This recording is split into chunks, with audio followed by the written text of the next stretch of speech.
Welcome to Siwa.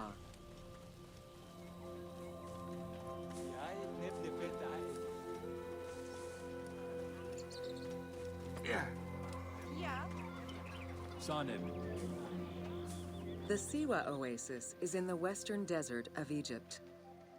Geographically, the Siwan Oasis is located in a depression 20 meters below sea level.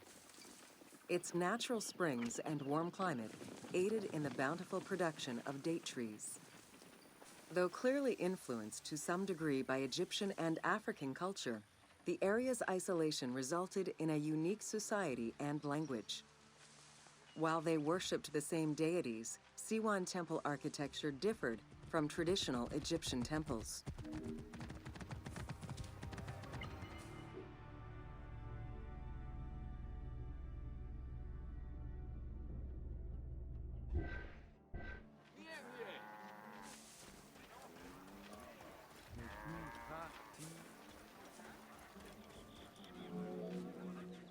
Old Kingdom Egyptians referred to the oasis as cauldron, due to its unique geographical structure. Oases were crucial for nomadic tribes and caravans. Without them, there was no chance of survival in an otherwise harsh landscape. As such, oases quickly became hubs for trade, as well as areas of political control.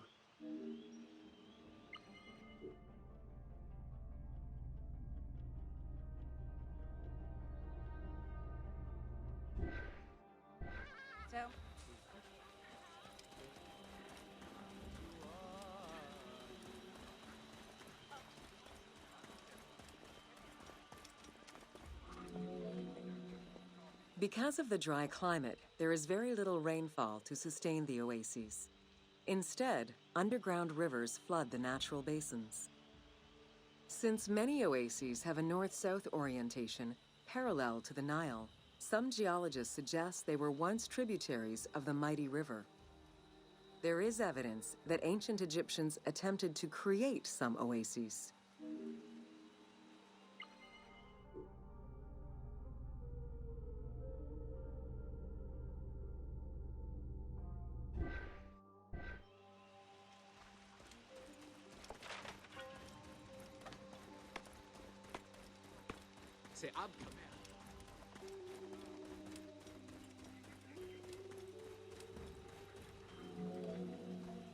The Libyan oases are the best known, as they are geographically and culturally linked to the Nile Valley and the Delta.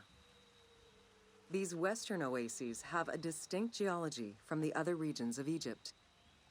The most famous and important oases are Karga, Dakhla, Farafra, Baharia, and Siwa.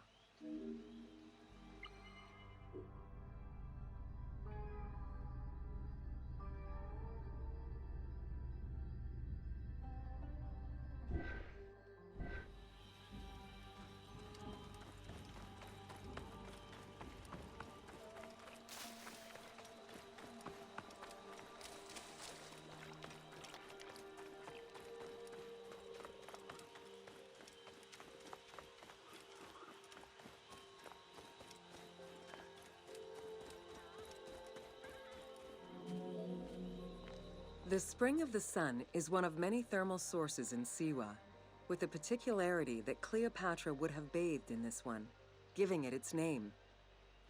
The presence of the source beneath was attested already by Herodotus during the 5th century BCE, when the oasis was called Amuneion by the Greeks of Cyrene.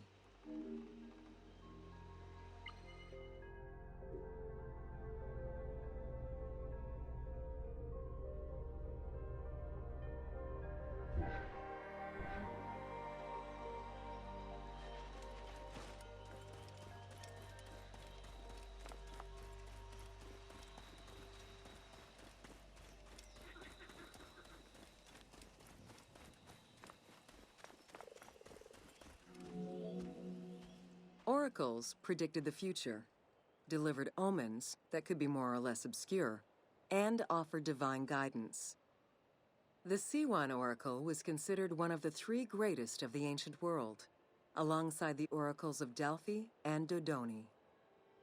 Because of the Greek colonies in Cyrenaica, The temple associated Zeus with the worship of Amun.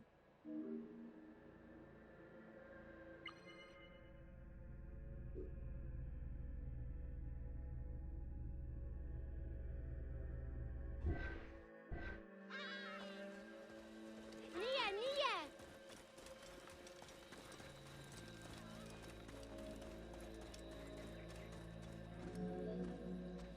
It is no wonder that Alexander the Great made the perilous journey to Siwa in order to consult the oracle, emulating the actions of mythical heroes such as Hercules and Perseus.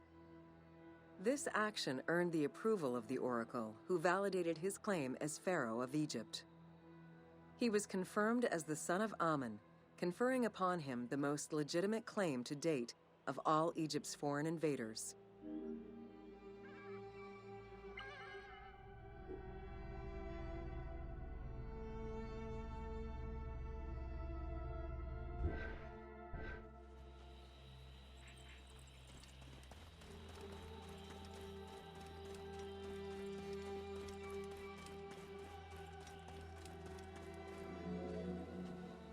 The powerful and the rich would send gifts or travel great distances in order to ensure their good fortune by gaining the blessing of the Oracle of Siwa. Every successful blessing only increased the soothsayer's prestige. Runner Eubotus, a famous citizen of Cyrene, consulted the oracle in order to know if he would win the 93rd Olympic Games race in 408 BCE. He did, enhancing the standing of the Siwan oracle in the process.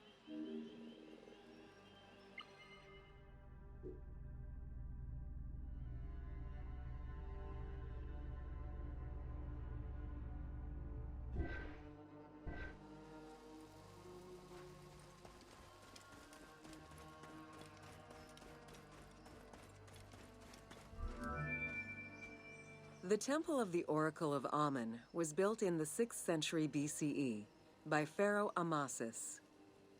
In the game, its entrance is guarded by ram-headed sphinxes, the animal representing Amun. They were inspired by similar statuary located at the British Museum.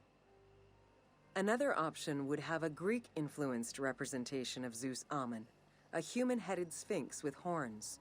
This representation of Zeus Amun was very popular in Siwa.